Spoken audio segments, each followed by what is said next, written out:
Everyone, welcome back to Economics by Arsha, and in today's video we're going to talk about the three different types of production possibility curves. So quick recap, what is a production possibility curve? A production possibility curve shows the maximum amount of goods that can be produced in an economy in a given time period, if the resources are being used fully and efficiently. Now here is a really small and simplified version of a production possibility curve with the potential output and the y-axis representing good y and the x-axis representing good x. If you want a more in-depth explanation of the production possibility graph itself, then I suggest that you look back to my previous video on production possibility curves to get a better understanding. Now, let's look at the different types of production possibility curves. The first one is constant opportunity cost. So constant OP, or opportunity cost. Now, essentially what this means is that for every additional unit of good X, a proportionate amount of good Y is given up, or the opportunity cost throughout remains constant. Now, this, as just to illustrate it mathematically, could be that for every additional unit of good X, 60 units of good Y are given up. This one's a little small, but it's also 60 units. So this shows that throughout, the opportunity cost of an additional unit of good X is constant. Now, the second type of production possibility curve is opportunity cost. So increasing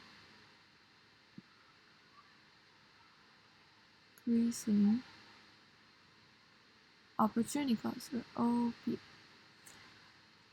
So what this really means is that for every additional unit of good X, more of good Y is given up, or the opportunity cost for every additional unit of good X keeps increasing.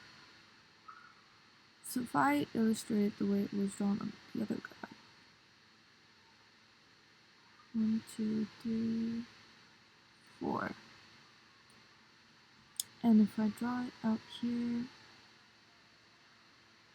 let's say for the first unit of good X, the opportunity cost of the first unit would be 25 less units of good Y.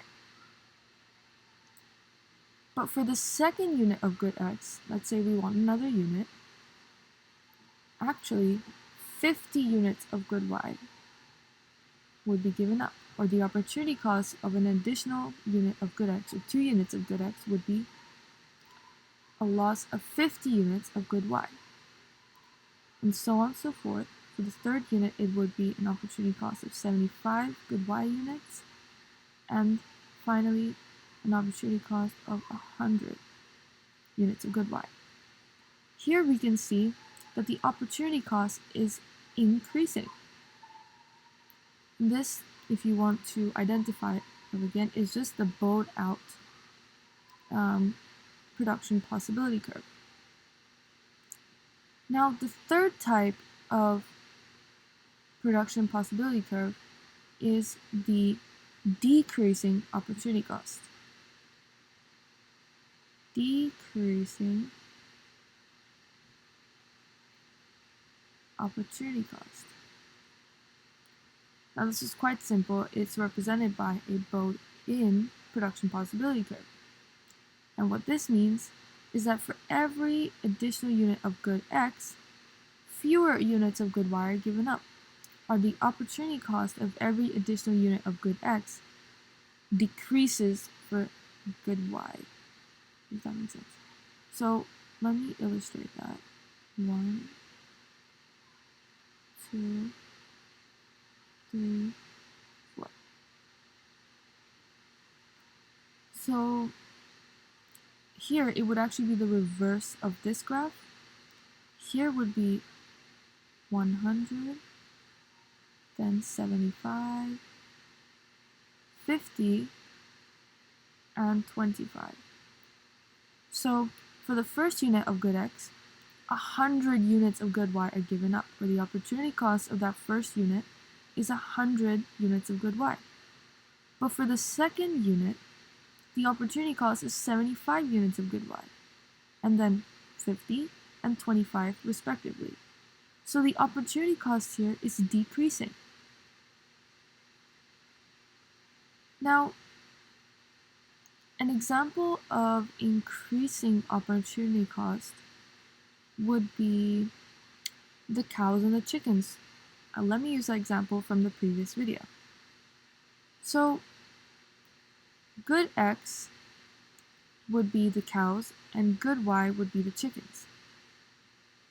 So let's say that for the first unit of, or the first cow, 25 chickens would have to be given up. You could either have 0 cows and a certain number of chickens, or you could have 1 cow but have to give up 25 chickens. And then the farmer says, let me buy another cow.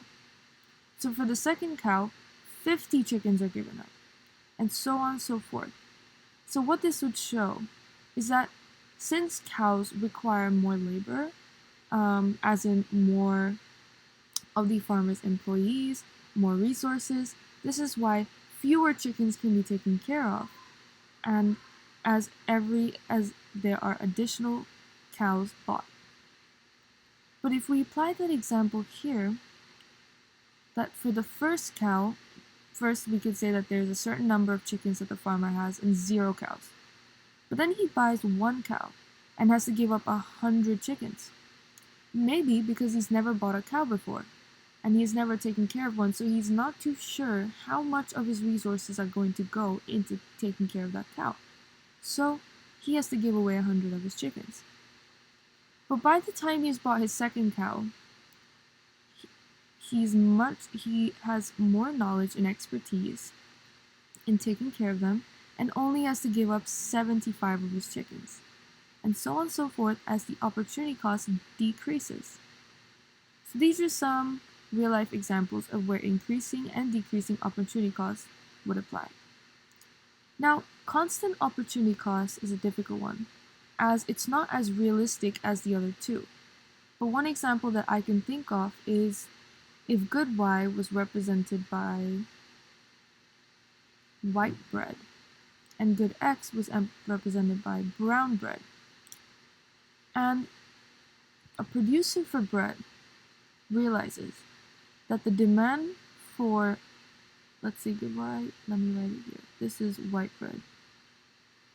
And good x is brown bread.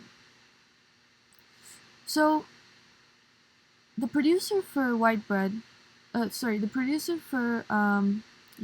bread comes to realize that the demand for brown bread has increased for any given reason. It could really be that there was an advertisement released on how brown bread is much healthier for your body.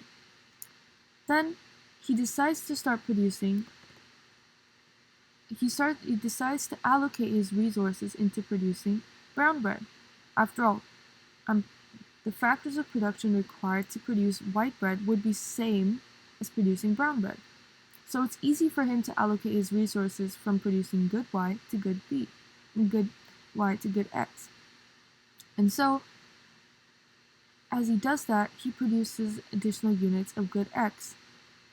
But consequently, the opportunity cost would be producing 60 less units of good y.